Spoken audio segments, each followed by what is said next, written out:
make the salted apple cheese Danishes and with a caramel drizzle. We're going to start off by just doing the actual tart, and then when the tarts are actually baked, I'll show you how to make the drizzle.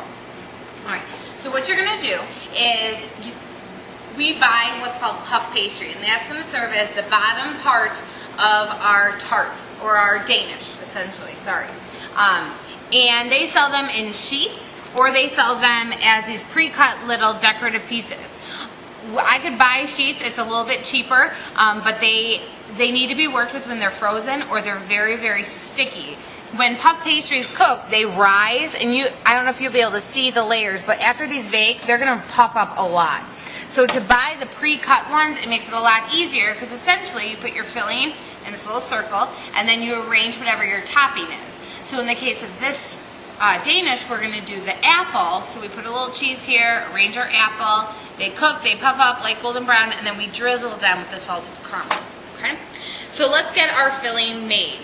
So it has the ratio. I'm only making 3 tarts. You'll be making these in a much larger consistency. So in here I have a little bit of butter, and then I have cream cheese, and then I've also mixed together in here our lemon juice and vanilla. Okay? So pretty much all the wet ingredients. Alright? This is not the completed filling, but I'm starting to kind of mix this together. I'm doing it by hand. You'll be doing this in a mixer just to make it light and creamy. Okay? It will work best if the ingredients, these wet ingredients, are at room temperature, especially that butter and cream cheese. And when you're doing this, do not use a wire whisk. It will all get stuck into your little spokes, and it will be a pain in the tuchus to clean. Okay? Into this, I'm going to add in my sugar and my flour. Alright?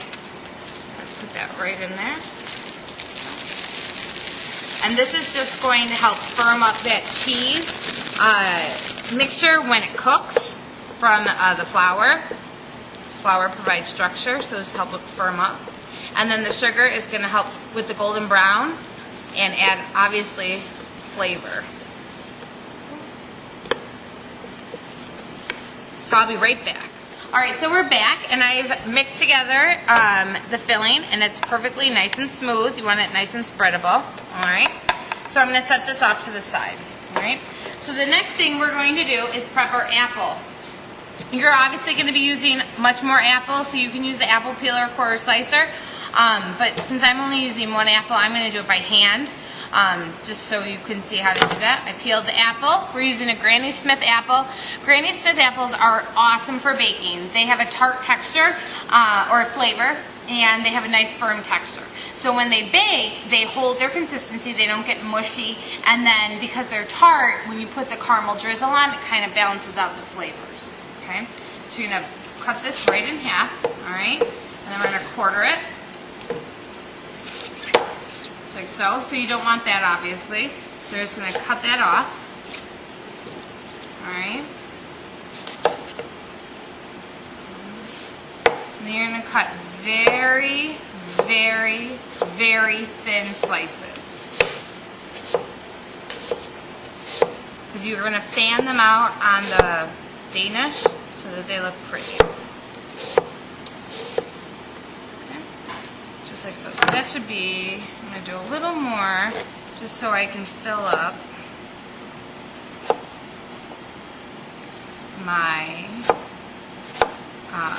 pastries. Now, if you're prepping this the day before, just for time's sakes or whatnot, you'll want to, and you want to keep this in the fridge because of enzymatic browning. It's important that you add an acid. So you can just sprinkle this with a little bit of lemon juice, and it will help. It will prevent the apples from browning. All right. So now you have your apples ready to go. So now we're ready to assemble. So you take your apple filling, and you're going to put about a teaspoon right onto the center of your pastry. I'm going to do all 3. And you don't want to put too much or it will run, and you want very consistency. So about a teaspoon is all you want. You might have extra filling, and that's okay. It'll actually stay good in the fridge for 7 days, so I'm just going to spread that around. Just in that circle. That's why we buy these pre-cut, because it's already all shaped for you. Okay.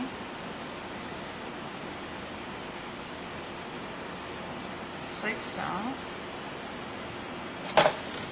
And the last one.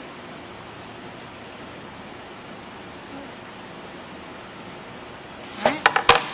So now what you're going to do is you're going to take your apple and you're going to want to do it in a fan consistency. Just like so.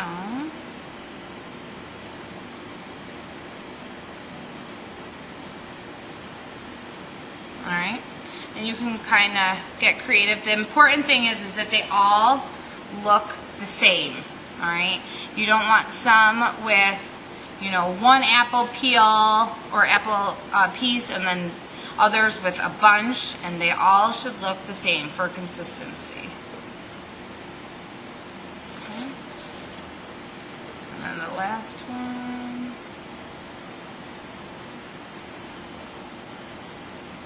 The key here is to make them look pretty. So this will be presented in a nice tray, maybe with some other danishes, bagels, etc. So now what you're going to do is we are going to put a little bit of egg wash on this, so I'll be right back. Alright, so we're back, and I've got my egg wash ready. The egg wash is just a little bit of water and egg mixed together, and this is going to help brown it and add a little bit of shininess to this. So you're just going to kind of pat it on.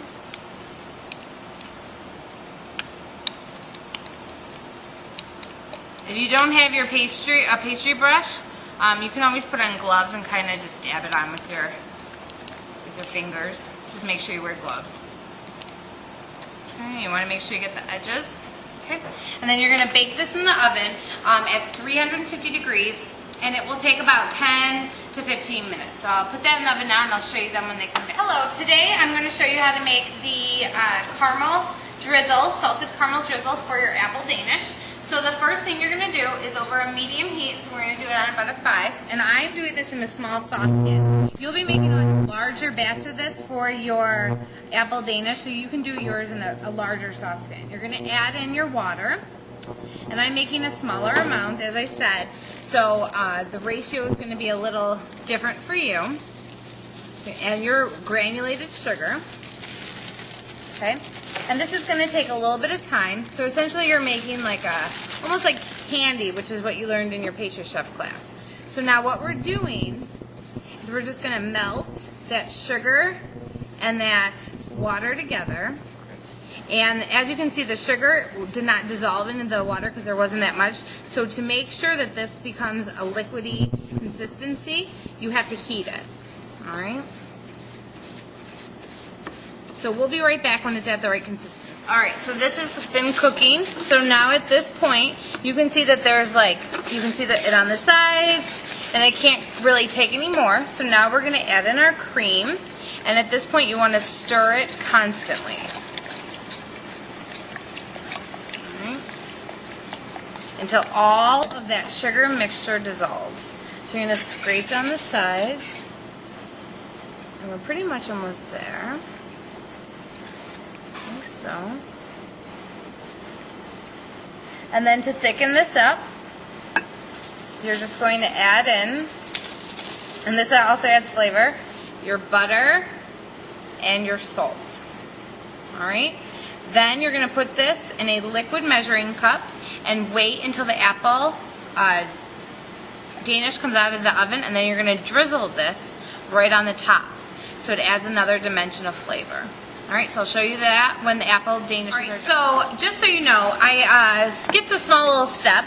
I said in my last cue that, you know, you're just going to let it, I didn't say to let it cook a little more. You need to let this cook a little bit more after you add that cream, so you get this nice caramely color. And once it starts thickening up, some of the cream will evaporate as you let it cook, and the sugar is browning and cooking, so that's why this nice color comes, and it also helps thicken. So this is ready to go, And before you actually drizzle this, you'd let it cool a little bit. But for the purpose of this demo, I'm going to show you what to do. So now we're ready to drizzle. And here are your finished apple Danishes. And the way you know that they're done is you want to look at the bottom. You want them golden brown. They rise a little bit. Okay.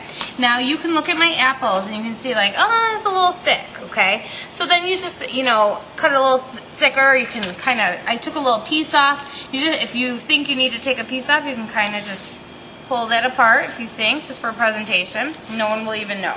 All right. So then what you're going to do, and normally this would be in a liquid measuring cup, you can kind of pour it right on. And you just want to kind of do a drizzle, like so. If these are really warm, it will actually melt and become more like a glaze, which is absolutely fine. It's really just to add the flavor. Okay. And then you'll let them cool, and you'll present them on a nice platter with the other pastries and Danishes. Enjoy.